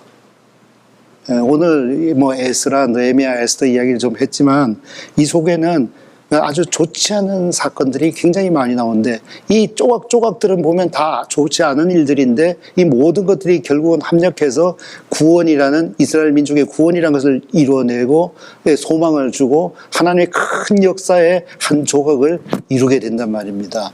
우리 역사에도 마찬가지고 개인의 역사에도 그러한 것들을 하나님께서 하고 계십니다. 그래서 이 하나님의 섭리라는 게 다시 반복해서 이야기 드리면은 바벨론 나라를 하나님께서 세웠습니다. 이스라엘 백성들을 좀 벌 주시기 위해서. 하박국 선지자가 그 전에 물었어요. 멸망하기 전에. 하나님, 우리나라에 이렇게 죄가 많은데 이 나라를 그냥 두세요? 하나님 어떻게 이렇게 그냥 두세요? 뭐 하고 계시는 거예요? 하고 선지자가 막 짜증을 낼 때 하나님께서 내가 뭘 한다. 저 바벨론을 통해 가지고 이스라엘을 멸망시킬 거다. 그러니까 이 하박국 선지자가 놀랐어요. 아니 바벨론은 흉악한 인간들인데 어떻게 저런 민족을 통해서 우리를 멸하시다니까. 걔들도 또 좀 더 잘못하면은 또 내가 다른 민족을 통해서 또 멸할 거야. 그렇게 해서 하박국 선지자가 하나님의 계획을 알면서 마음을 진정했고 그대로 그 일이 일어난 겁니다. 사실 바벨론 나라가 군사적으로 굉장히 강국이었어요. 요새도 굉장히 잘 지었죠. 그 바벨론이라는 곳은 그 옛날부터 메소포타미아 지방이 그 문명 지역이었고 굉장히 발달된 곳이었어요. 그래서 그 군사적으로 굉장히 앞섰기 때문에 바벨론 제국을 이뤘는데 하나님께서 그 제국도 세웠다가 없애겠다고 이야기를 하셨고 그렇게 하나님 말씀대로 됐습니다. 이것도 뭐 하나님 역사의 통치자신 하나님께서 섭리를 하신 거죠. 어떻게 강국이 되게 하시는 것도 하나님이셨고 그 나라가 분열되고 전쟁에 지게 하시는 것도 하나님이시죠. 그렇게 하십니다. 정말 다니엘서에 보면은 2장 21절에 때와 기한을 변하시며 왕들을 폐하시고 왕들을 세우시며 이런 이야기들이 다니엘의 한 고백 속에 기도 속에 이런 이야기들은 정말 그 하나님께서 세상 역사를 주관하시는데 그분은 계획을 세우시고 여러 가지 그 무대 장치처럼 소품들을 만들듯이 사건들을 일으켜서 그것들을 잘 조합해가지고 하나님의 계획을 이루시는 이런 일들을 하고 계신다는 겁니다. 우리 개인의 구원도 사실은 똑같습니다. 요한복음에 보면은 3장 16절 잘 아는 말씀, 하나님이 세상을 이처럼 사랑하사 독생자를 주셨으니 이는 저를 믿는 자마다 멸망치 않고 영생을 얻게 하려니라 그랬죠. 그래서 이제 성경 전체를 대표하는 요절이라고 말할 수 있는데요. 이제 조금 뒤가 구체적으로 보면 36절 제가 적어놨죠. 요한복음 3장 36절. 아들을 믿는 자는 영생이 있고, 이게 이제 하나님의 말씀입니다. 다시 말하면 법입니다. 아들을 믿는 자는 영생이 있고 아들을 순종치 아니한 자는 영생을 보지 못하고 도리어 하나님의 진노가 그 위에 머물러 있느니라. 세상 마지막에도 이렇게 될 겁니다. 이 법대로 될 겁니다. 누가 천국 가고 누가 지옥 가냐, 이 법대로 될 겁니다. 이 심판을 어떻게 하냐, 요한계시록 마지막에 보면 알 수 있죠. 하나님은 법치를 하시는 거죠. 아무렇게나 하신 게 아니고 얼렁뚱땅 하시는 게 아니라 말씀을 하시고 우리들에게 알려주시고 그리고 이 법대로 하십니다. 세상에 많은 나라들은 법을 세워도 잘 안 돼서 또 바꿔야 되고 또 바꿔야 되고 그러잖아요. 근데 하나님께는 그런 게 없습니다. 하나님은 법을 정하시고 우리들에게 알려주시고 그 법대로 역사를 진행하시고 제일 마지막까지 그렇게 하신다는 것이 성경입니다. 그래서 성경을 구약, 신약, 테스터먼트라고 하죠.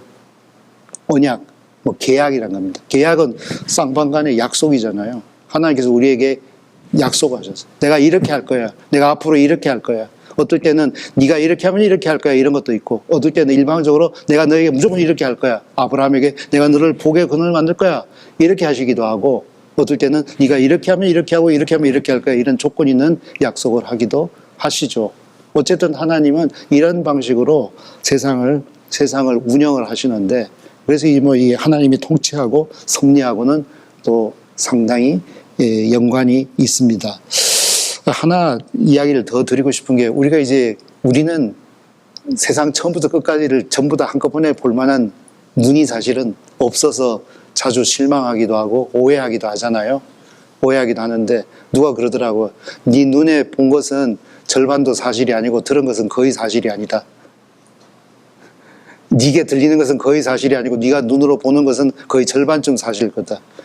왜냐하면 우리가 잘 몰라요. 뭘 본다고 해도. 내가 확실히 봤는데요, 그게 아닐 수도 있다니까요. 오해하는 경우가 많다니까요. 텔레비전 뉴스에 나오면 그게 다 사실입니까? 거의 아닐 경우가 많아요. 죄송합니다. 그래서 정말 우리가 때때로 이제 하나님께도, 하나님, 내가 이렇게 이 약속의 말씀을 의지해서 기도하고 하나님의 응답을 기다리는데 왜 이렇게 응답이 안 올까요? 하나님, 저를 싫어하세요? 아니면 하나님 역사 안 하실 거예요? 이런 어떤 생각이 들 때가 간혹 있죠. 역사 속에도 그럴 때가 있습니다. 그래서 그런 구절을 제가 성경에서 한 군데를 찾았는데요. 이사야 45장 15절. 구원자 이스라엘의 하나님이여 진실로 주는 스스로 숨어 계시는 하나님이십니다. 하나님은 자주 자기를 숨겨두세요. 숨겨두세요.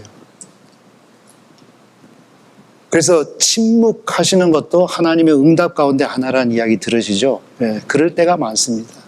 그것도 하나님의 섭리 가운데 하나라는 것을 아시면 좋겠습니다.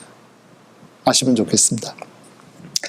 6번째, 세상 속의 그리스도인이라는 주제를 조금만 생각하겠습니다. 세상이라는 단어부터 좀 생각을 하겠습니다. 세상 그러면은 우리 교회 안에서는 별로 좋지 않은 이미지를 갖는 수도 있습니다. 그렇죠? 주로 듣는 이야기가 세상을 사랑치 말라, 이런 이야기 많이 들으셨죠? 그런데 그것은 이제 한 부분이에요. 한 부분입니다. 이 세상은 첫 번째 의미는 하나님이 만드신 만물을 의미할 때가 많습니다. 하나님이 지으신 사람들, 만물, 창조물, 이 전체를 세상이라고 할 때가 있습니다. 두 번째는 하나님이 세상을 이처럼 사랑하사 독생자를 주셨을 때 그 세상, 하나님이 사랑하신 세상이 있다는 겁니다. 독생자를 주셔야 될 만큼 사랑하신 세상이 있어요. 이건 미워할 세상이 아니죠. 대적해야 될 세상이 아니고 나쁜 세상이 아니죠. 그렇죠? 하나님이 구원하시려고 사랑을 베푸신 세상이 있습니다. 근데 이제 주로 이 세 번째 이야기만 많이 해요. 이 세 번째, 하나님을 거스리는 이런 사상이나 체제 같은 거, 이런 것을 이제 또 세상이라 그럽니다. 그래서 세상 그럴 때는 이게 어떤 의미인지를 먼저는 조금 분석해 볼 필요가 있습니다. 무조건 세상 그러면 알레르기 반응을 일으켜서는 안 되죠. 왜냐하면 우리도 세상에 있잖아요. 세상을 사랑해야 될 부분이 있어요. 세상에 적극적으로 참여해야 될 부분이 있고, 세상에서 어느 정도 거리를 둬야 될 부분도 있고, 그래서 동화가 되는 것도 아니고 정말 그 그리스도인으로서 적절한 어떤 태도를 취하는 것이 지혜라고 생각합니다. 제가 선교사로서 이제 외국에 오래 살아봤는데, 이제 러시아에 살았다 그랬잖아요. 처음에 모스크바에 사는데, 뭐 한국에서는 모스크바를 아직도 길에 불곰 뛰어다니고 탱크 지나다니고 뭐 이런 식으로 생각하는 분들이 아직도 계시더라고요. 아닙니다. 한번 가보세요. 정말 그 문명국이에요. 상당히 문명국인데, 특히 문화예술은 아주 뛰어난 나라인데, 이제 우리나라에서는 주로 이제 뭐 좋은 나라 가겠다, 외국 가겠다, 살겠다 하면은 대세가 미국 가는 거였죠. 지난 세기에는. 미국 가는 건데, 제가 이제 모스크바에 가보니까 거기도 외국인들이 굉장히 많이 와서 살고 있더라고요. 왜냐하면 그 지난 세기에 공산권이 있고, 그 공산권과 반대로 이제 이 자본주의 진영이 있을 때는 세계가 둘로 나눠져 있어가지고, 자본주의 진영에서는 공산권에 갈 수도 없었고, 또 공산권에서는 자본주의 진영으로 올 수도 없었고, 그렇기 때문에 저쪽 뭐 중립적이거나 공산권에서는 다 그쪽으로 유학 오고 그쪽으로 뭐 사업도 하러 오고 그러시더라고요. 그래서 제가 거기서 많은 나라 사람들을 만났어요. 뭐 인도 사람도 만나고 아랍 사람도 만나고 뭐 그리고 영국 사람도 있고 미국 사람도 있고 중국 사람도 있고 몽골도 있고 뭐 아프리카 사람들도 많고, 아시는지 모르겠지만 아프리카의 대통령 가운데 절반 이상이 모스크바에서 유학했다는 사실 아세요? 대부분이. 그래서 하여튼 그런 대학도 있고 외국인들을 공짜로 가르쳐주는 대학도 있고 그러던데, 이제 외국인들을 대하면서 뭘 느꼈냐면은, 저는 이제 선교사로 그 나라에 갔잖아요. 선교사로 갔는데 그 나라에 와서 사는 목적이 다양하더라고요. 원래 그 나라 사는 사람들 외에 외국인으로 사는 사람들이요. 어떤 사람은 공부하기 위해서 잠깐 와 있는 사람이 있고, 어떤 사람은 뭐 젊은 사람도 가고, 어떤 사람은 러시아 여자들이 예쁘다 그러는데 여기 와서 말 배우면 그 러시아 여자들 결혼할 수 있을라나 하고 그런 목적으로 온 사람도 꽤 있어요. 정말 있어요.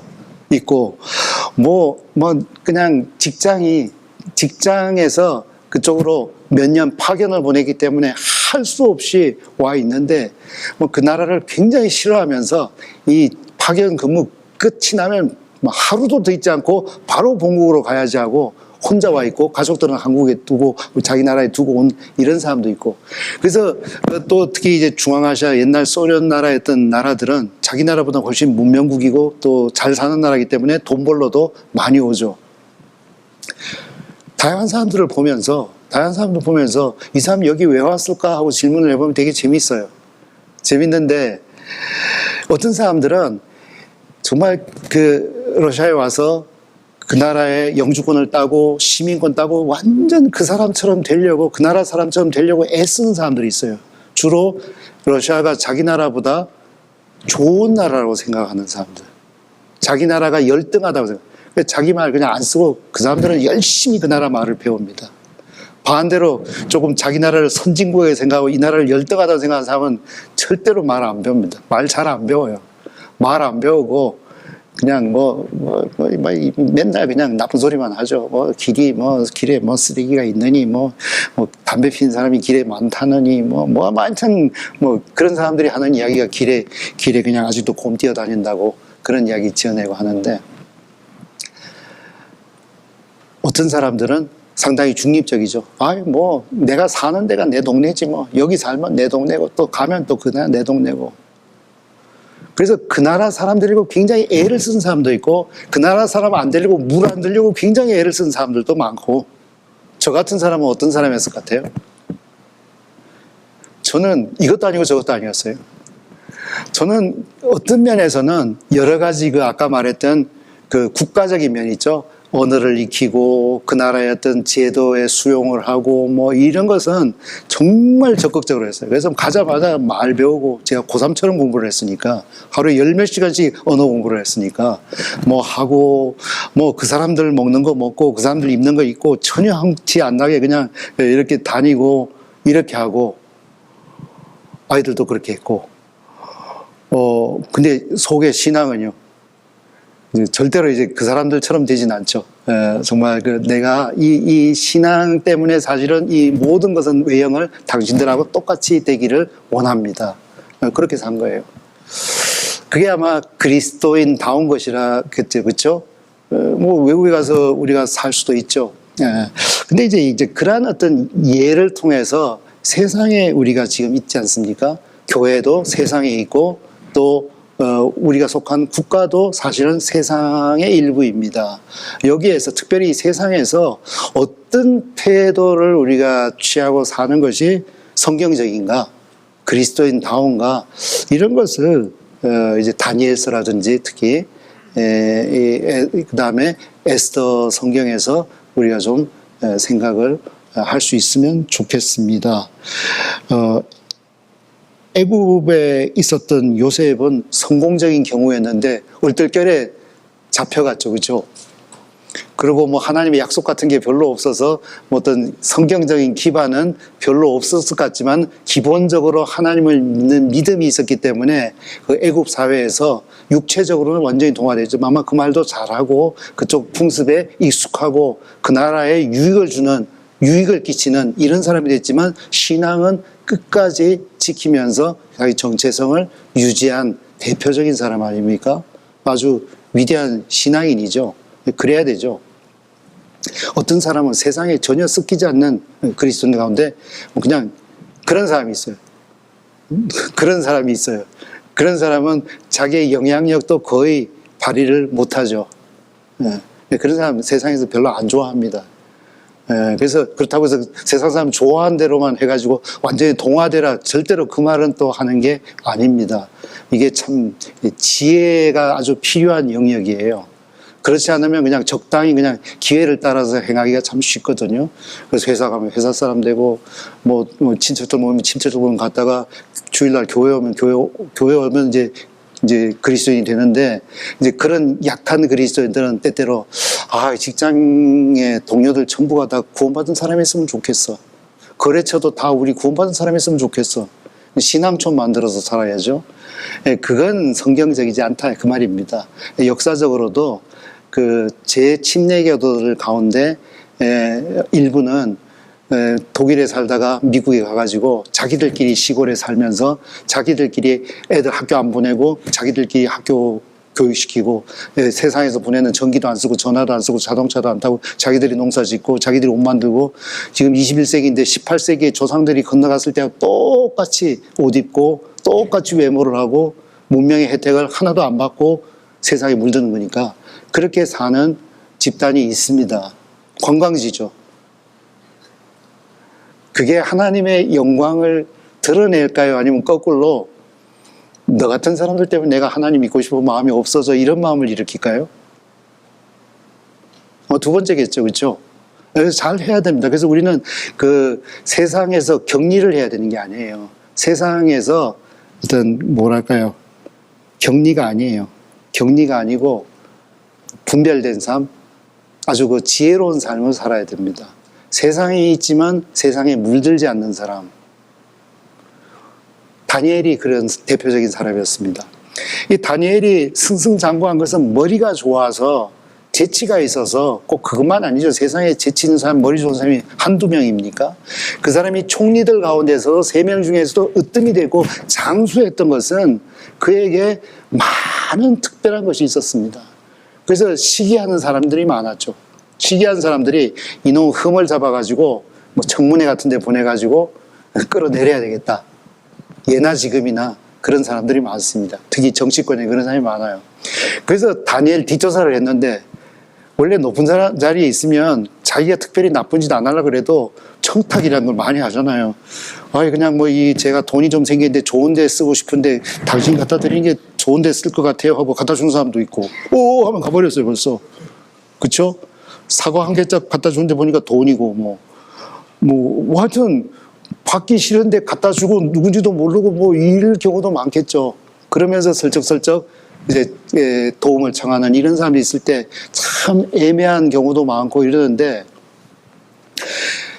다니엘 뒷조사를 했는데 그 뒷조사한 사람들이 아무런 흠도 다니엘에게서 찾지 못했다는 걸 보면은 대단히 참 정직한 삶을 산 거죠. 공직자로서 아주 바른 삶을 산 거죠. 그래서 그 사람들이 결국 꾀를 낸 게 다니엘에게 흠잡을 거는 종교적인 면밖에 없다. 이 사람이 하나님을 믿는 것에서 흠을 잡지 못하면 우리는 저 사람을 끌어낼 수가 없다 하면서 왕에게 모함을 합니다. 저 사람이 이제 왕의 신상에 절을 하지 않고, 기도를 하지 말라는데 자기 나라를 향해서 기도한다고 고발을 해가지고 사자굴에 들어가지 않습니까? 다른 말로 하면 다니엘 저 사람은 하나님 믿는 거 빼고는 진짜 좋아, 그 말이에요. 제가 지금 무슨 말 하는지 아시겠어요? 다른 거꾸로 말하면은 다 좋은데 네가 하나님만 안 믿었으면 좋겠어. 가끔씩 여러분 그런 이야기 들으세요? 진짜 훌륭한 그리스도인이죠. 너는 교회 가서는 좋은 것 같은데 집에 와서 왜 이러냐? 이런 이야기를 자주 들으면 안 돼요. 그렇죠? 정말 우리가 하나님을 믿는 것 외에 흠이 없다는 이 다니엘을 많이 본받아야 되죠. 그게 우리 표본이겠죠. 다니엘은 그러한 사람이었어요. 그러나 그 사람들에게 흠 잡히지 않으려고 하나님을 믿는 것 자체를 숨기고 이러면 또 그건 또 문제가 있는 거잖아요. 그 정도까지입니다. 그래서 사도행전에도 보면은 그 초대교회 그 예루살렘 성도들이 전도를 하니까 관원들이 싫어해가지고 막 잡아가지고 감옥에 가두고 매를 때리면서 앞으로 절대로 예수님 이름으로 이야기하지 말아라. 특히 부활했다는 이야기는 하지 말아라 할 때에 그 사람들이 그 공직자들, 다시 말하면은 국가에 반항을 합니다. 저항을 합니다. 언제입니까? 우리가 믿는 것을 말하지 않을 수 없다. 우리가 하나님의 말을 듣는 것이 옳은지 너희들의 말을 듣는 것이 옳은지 너희들이 스스로 판단하라 하면서 그 말을 들을 수 없다고 그리스도인의 어떤 태도를 분명하게 한 역사적인 기록도 있죠. 그래서 우리가 고가지입니다.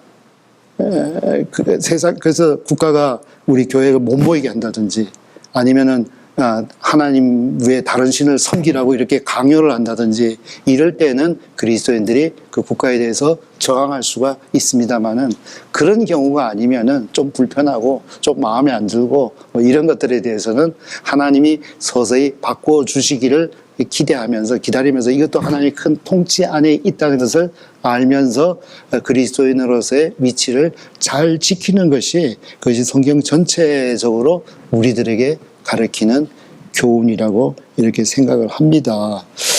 그래서 제일 마지막으로 그리스도인이 누구냐? 정체성. 사실은 이게 중요하죠. 내가 누구냐를 정확하게 알면은 어떤 장소에 가든지 그냥 그 자기의 정체성을 지키고 살면 되는 거 아닙니까? 그죠? 그리스도인이 학교 가면은 학생이 돼버립니까? 그리스도인인데 지금 학생으로 잠시 있는 겁니까? 두 번째겠죠, 그렇죠? 예. 만약 이 자리에 뭐 의사분이 계신다면 당신 누구요? 그럴 때 이제 신분에 대해서 이렇게 대답해야 되는 게 옳을 겁니다. 물론 조심스럽게 자기에게 내가 그리스도인이죠. 그런데 그리스도인으로서 세상에서 하는 일은 의사입니다. 직업은 그리스도인으로서 세상에서 하는 일을 이야기를 한 겁니다. 그렇죠? 네. 그 직업이 이 그리스도인의 신분을 이렇게 어렵게 하는 게 아니에요. 둘이 공존하는 것인데, 다만 그리스도인은 정체성을 가지고 여러 가지 다양한 직업을 가질 수가 있는 것이고, 여러 가지 형편에서 그 자기의 정체성을 드러낼 수가 있죠. 아주 긴 이야기고 아주 많이 생각해야 될 부분인데, 하여튼 주제만 드렸습니다. 그래서 제일 마지막으로 하고 싶은 이야기는, 우리가 사실은 두 나라 국민으로 삽니다. 그렇죠? 예, 하나님 나라의 국민이기도 하고 또 세상 나라의 국민이기도 합니다. 하나님 나라는 영적인 나라이고 세상 나라는 세속적인 나라. 세속이라고 해서 나쁜 게 아니에요. 세속이란 말은 영적이지는 않다 그 말. 영적이지 않은 다른 부분을 다 세속이라고 합니다. 세속적이란 말이 욕이 아니에요. 세속은 영적인 말의 반대말인데, 우리는 세상 나라의 국민이기도 하고 하나님 나라, 영적인 나라의 국민이기도 합니다. 그러죠? 둘이 뭐 우위가 어디 있나 이런 걸 따지는 게 아니고, 만약에 세상의 국민으로서 있는데 이 영적인 국민이 흔들리고, 그래서 그 둘이 충돌할 때는 영적인 국민이 우선권을 가지겠지만, 가능하면 그런 일이 아니라 되기를 바라야 되고, 우리도 세상에 있는 동안에 왕들이나 자기 나라의 평안을 위해서 이렇게 기도하라는 그러한 표현들이 바로 그러한 의미 때문에 주어졌습니다. 그래서 이 에스더서 자체보다 오늘 주변 이야기를 많이 했습니다.